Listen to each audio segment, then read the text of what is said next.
And there was a kid who had these really high pants. And back in the day, you know, you were either Michael Jackson or you just couldn't afford pants. You know what I mean? Right. And my man was the latter. Okay. And I was joking on this dude and I was loving it. And wait, the bus was cracking up.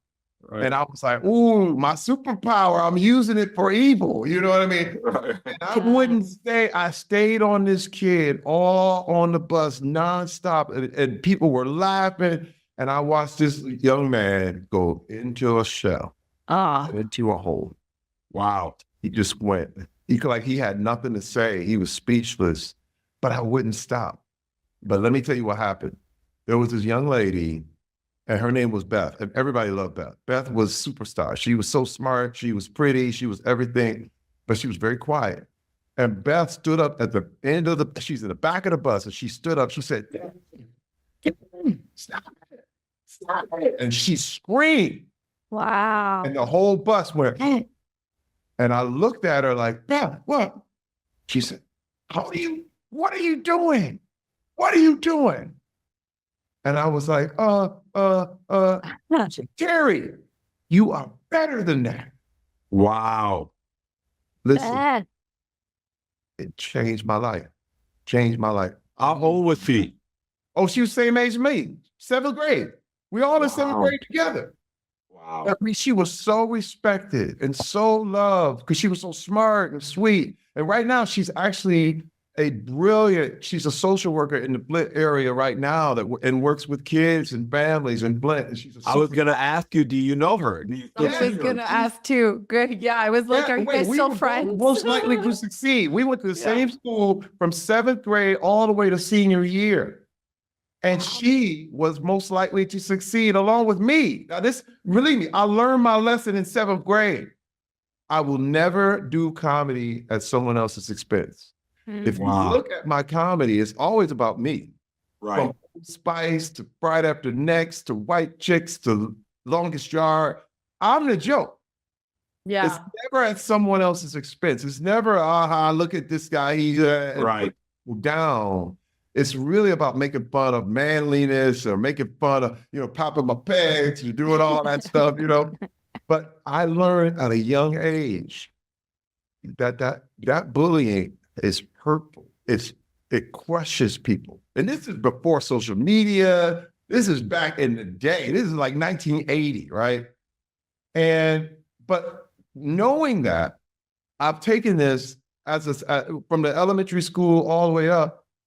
And it was one of those things, even I remember being bullied, but it's funny because when the switch happened and I was the guy and I got bloodlust on it, you know what I mean? It was kind of like, yeah, here I am. And I'm not here to say that I'm innocent. You know what I mean? This thing was like, I was guilty as charged. And let me tell you, I begged Beth to forgive me. Beth would to me for the next couple of days. Wow. She was so respected. And I was like, and I remember just running up to her like, I'm so sorry. I'm so sorry. And she wouldn't talk to me. She'd keep walking. And I was like, oh my God, I gotta do anything to gain Beth's trust back. And what did you do? After a couple of days, I finally cornered her. I was like, Beth, I'm so sorry. I'm so sorry. I should have never done that. And she looked at me and she said, I know you're sorry. I know. But you're better than that, Terry. You are better than that. Oh, wow. Man, I get choked up. That's like a 13-year-old child, like counseling another 12, 13-year-old. Yeah, this is like a pivotal moment. Experience. Like, you see, like, to me, when your peers, when the people you're around, and this is why you got to be very, very careful about your environment. And one thing, remember now, I was growing up in Flint, Michigan, where most of the schools, I happened to get picked to go to the school with kids who were picked for their skills. I had a skill as an artist. Beth was super smart. There were all kind of people at the school who wanted to be in school. And the environment was one of encouragement. The environment was one of, we checked each other, and it was a beautiful thing. But I know a lot of people who don't have that environment. Right. The environment is more about putting people down. It's about competing with each other and fighting with each other. And that was the one thing that saved me. even with all the things that were going on in my house and all, it was my peers. Listen, my best friend, and growing up, we made a vow because when I was a kid, I was in the dark about a lot of things, you know. Right. We all were. And my father would never tell me nothing. And I remember me and my friend, we would be like, man, you know, like, why would these men tell us how to be men? Because I know my thing. I just wanted to know how to be a man, right?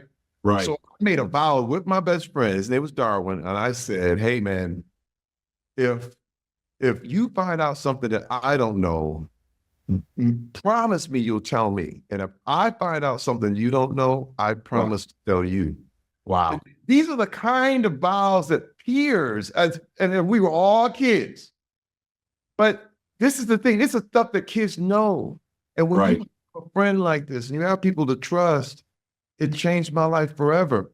But had I not had that, I don't know where I would be right now. I really, really am honestly saying, because my father and then my mother was so religious, like I was asked about sex and she would never tell me, like, you don't talk about sex. Are you doing it? Are you doing it? I was like, no, I'm not, you know, I was so scared to talk about anything with my parents that I went to my peers. And I was fortunate that I had the people who could tell me the right thing. Because if they would have told me the wrong thing, I probably would have believed it. You know, that's interesting. That's a great story, man.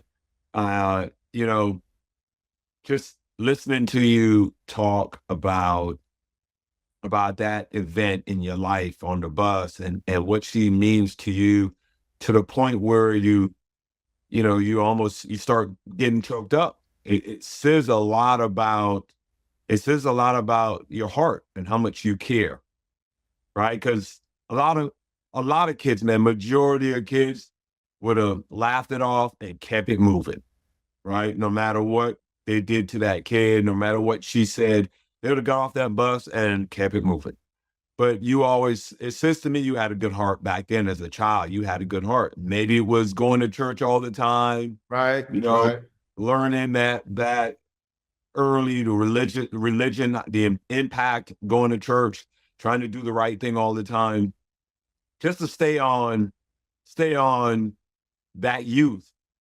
When I grew up, you know, every summer we would try to find a job, like odd jobs. And I just want to know, what odd job did you do or jobs did you do before you became a professional? Go through the list of jobs. I want people to know what kind of jobs we did. But without the internet, what was their job? I did a lot of, I would cut yards. I worked at a nursery, a plant nursery. I'm talking about high school, like, you know, like working in Publix. Tell me all the odd jobs you did. Oh man, first of all, my father, again, he was not playing. He was like, I'm gonna teach you guys how to do whatever. We wake us up at 4 a.m. Wow. And we would do lawns all over Flint. And I mean, we had a pickup truck and he had the lawnmower. We load up the lawnmower with the rakes. And this is what was so horrible, man, because it was a horrible job. And you know, in the fall, you know, we in school and the whole thing too, but he would make us go every weekend. We'd be out there because that's when the leaves would go. That's when we were going to make them. Yeah. But he would leave us out there all day and then take the money. We didn't even get the money. Oh my God. Lawn, and then in the winter we shovel snow. And dude, my father, and this is the thing, it was so crazy once we got, you know, we would learn, okay, this is how we can make some money, right? So me and my brothers tried to do it on our own without my father doing it, right? Right. And then my father would come in and be like, how much money y'all got? And because we were so religious, we wouldn't lie. We'd be like, right. I mean, like 200, I saved up about $200. He'd like, give me that money. Wow. And our father would come take our money. And there were no child labor laws back then. Oh my God. He like, this what y'all living in my room? That money, my money. Rent. Well, it's so cool. Horrible. Like it was horrible. Your first job was an artist, though, like in the arts, was the courtroom sketching part, right? So that was right. But I wanted to get to that because I said, okay, this is crazy because you know I don't want to be doing lawns and shoveling snow. But what but as remember, because I was so religious and we couldn't do anything, one thing I could do was sit in my room and draw. And what I remember people talking about movies and talking about all the movies they were going to see and all that. So I couldn't go, but what I would do is draw the movies. And I would draw what I thought the movies were. Wow. Jaws and Star Wars and all that. And I would draw all day. And they created this amazing imagination. And, you know, a lot of things people think are their downfall or even the religious stuff, it created a skill in me. And I could draw really, really well. I was getting awards and the whole thing. And right after I went to college, I had a scholarship in art, not football. My scholarship was in art. And when I came back from my first year in college, I went down to WJRT TV 12 in Flint, Michigan, and showed my portfolio, and the art director hired me. And then there was a lot of, this is back in the old days on the news, when you had to draw the backgrounds. This is before computers and all this stuff. So if there was a murder, you would draw the chalk line and then the police. Y'all was doing it. And I would do the backgrounds for what happened in the news. And then they said, listen, we got a big court case. The courtroom sketch artist is from Chicago. He couldn't make it. Terry, we need you to go do it was the biggest murder case in Flint, Michigan history. Wow. 6 people were murdered in one house, in a drug house. How old were you then? Oh, I was I was 18. This was a college. This is my first real lights. And in the beginning, he said, can you do it? And I just said, yes, without even thinking. And then I was like, I don't know how to do this. Anyway, right? And I went in the courtroom and I drew all the jurors and I drew the defendants and I drew the accused. And I was like, oh, and dude, they loved it. I was like, it was my first job at entertainment. It was my first real gig.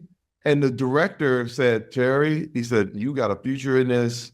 He said, when you come back next summer, I want you to, keep doing it and the whole thing.